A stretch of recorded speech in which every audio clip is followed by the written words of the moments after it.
wajen ya toshe ta, to yana da haƙƙi akan mu ne mu musu addu'a. To amma dan Allah addu'an nan da kuke ta cewa kiyaye ka, Allah ba da lada, wane ne dan Allah na hada ku da Allah ku daidai daga yau, na hada ku da Allah ku ji tsoron Allah ku daina. Ya saba wa koyarwar manzon Allah sallallahu alaihi wasallam, ya saba wa ladabi na majalisar daukan ilimi, ya saba. Kuma yadda kuma nake nasiha ga kaina da kuma sauran masu wa'azi wanda kila wannan kasa da zai kawo waɗansu, duk irin yadda mabiya suka so su kambama mutum da irin wannan ya kokarin ya kauce, dan da haka aka kai yan bid'a aka bar wannan kiyaye kadan mutum yana wani haka da riga yana kiyaye ka ya gyara alkebba, wallahi da haka aka kai mutum aka baro, kawai sai mutum ya dauka fa gaske ne fa, wato ya zama ba dama kamar duk garin ba kowa sai shi, sai kawai mutum ya rika shan kanshi. To wallahi da haka aka kai yan bid'a aka baro, billahi lazi. Kun ga ku bai kamata ba kuma ahlus sunna kuma idan ko kai malaman ko baro to kuma wacce aka yi kenan? Ka tuba dama ka ce ka dena daga turran. A ba da kai nake ba dama, ina sai Allah ba. A ba da kai nake ba. Gaskiya na sun yayi kokari ya daina. Amma akwai dai waɗansu daga nan wajen baya ban waiwaya na san ko su waye ba, da waɗansu daga nan waje.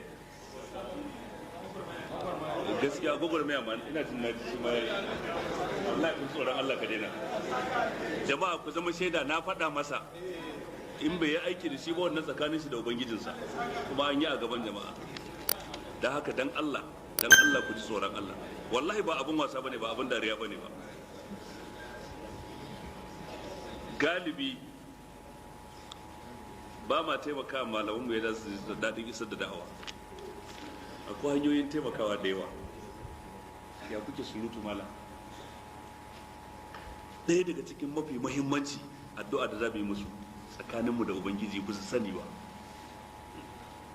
don baka san sharrin da Allah zai kare musu da wannan addu'ar ba, baka san jarunta da ƙarfin hali da haskakon kirji da za su ƙara samu da wannan addu'ar ba. Kuma lokacin da kai addu'ar,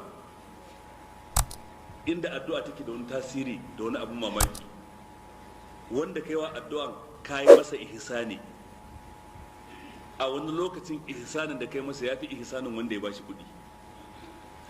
Kuma kai kayi ibada wadda za a baka lada a kai, a baka ladan ibada dan addu'a wa ibada, a baka ladan ihsani. Kun ga ba karamin abu bane ba, ba karamin abu bane ba. Ba wai gata kai masa ba, kai kanka kayawa kanka gatan a ciki dan kana da lada a wurin Allah. To sannan kuma idan Allah ya anshi addu'ar ka, kaga abubuwan da za a toshe suna da yawa kwarai.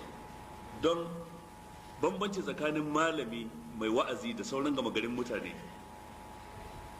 sauran gama garin mutane ya taɓar nasa ba komai, amma idan malami ya taɓar na guda ɗaya wadda a yi ne waɗansu mutane suna yin gomanta, sai ga a sanadiyyarta ɗaruruwa na mutane sun daina sauraron karatunsa kawai dan ya yi wannan abun, dan mai shi ana ganin malami zai wannan. To kaga taimakon addu'a dan zai zama wannan abin ya zama masa, ba yadda za a mutum ya zama masumi, amma dai abu na zubar da mutunci miraran, kaga ubangiji ta Allah ya bada kariya ga malamanmu ba su yi ballantana hakan ya haifar da tarwatsewar da'awa. To wannan yana da muhimmanci wato yinsa. Abu na biyu, daukan da'awar zuwa ga inda bata kai ba. Kowa ya zama ladani na isar da da'awa din. Lokacin da malami ya karatu a masallaci shi ya kare nashi, kai kana da halin da zaka biya wani kasir ya ji, wata kasar ta ji, wani in ba bashi akai ba zai ji ba, shi da kansa bai san kimar abin ba ballantana ya saya, sai ka dauka ka bashi kyauta tunda ya samu a bagas bare ji, kila gobe shi da kanshi zai saya ya bawo, sanadiyar ka sai waɗansu shiryu. Wani abin nan da ya ji zai je ya isarwa waɗansu, wani abin da ya ji yanzu idan ya je gida ba zai bari ya yi bacci ba har sai ya tara iyalinsa ya dan musu samare na abin da ya ji yau dan su ma su ji. Kaga da haka su kuma iyalinka su faɗa wa makautansu, su faɗa wa ƙawayensu, yan uwansu, sai ga da haka da'awa tana shiga. Inda na gane tasirin haka, kun ga yanzu inda a ce yanayinmu irin yanayin waɗansu ƙasashe ne da mata za su fito wajen sauraron karatu, ni ina da tabbas din mata da ake da su 'yan sunna sun fi mazan yawa. Wallahi daga cikin gari, lokuna, lunguna, wurare kusa da zawiya, kusa da ina ne, wallahi ba inda ba na samun takarda ko wasiƙa ta mata kuma fatawa ka ji an ce kan wani kasir da ka taɓe ka ce kaza, kan karatunka a gidan CTV na rana kaza, kan karatunka a rediyo Najeriya na Kaduna rana kaza ko rediyo Jigawa, ka yi mamakin yadda suke bin abin daki-daki. Wallahi waɗansu kuma cikin dare za su zo har gida su zo su sami iyalina da waɗansu tambayoyi ko waɗansu likita ko an ba su waɗansu layu ko wani matsala ko bayani.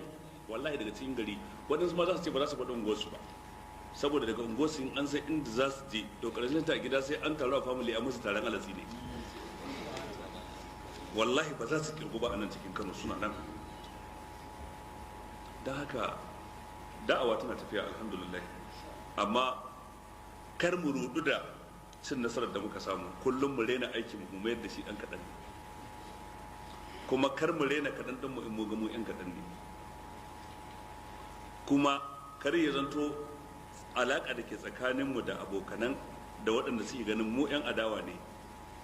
Alaƙar da ke tsakaninmu ita ce alaƙa ta wato gurinmu mu ƙure su, ba guri mu bane ƙurewa. Dan in ka ƙure mutum kuma bai yarda da abin da ka faɗa ba, me nasararka? Gurin mu gamsarwa da dalili.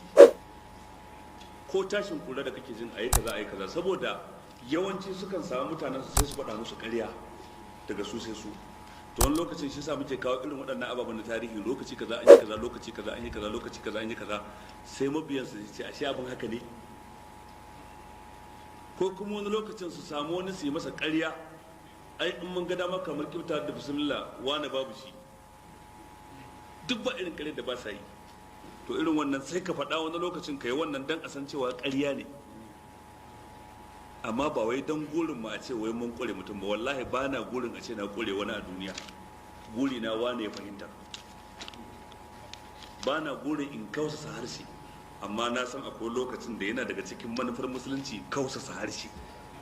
Dan Allah ce da manzan Allah dan hikimarsa wa ghalluz alaihim.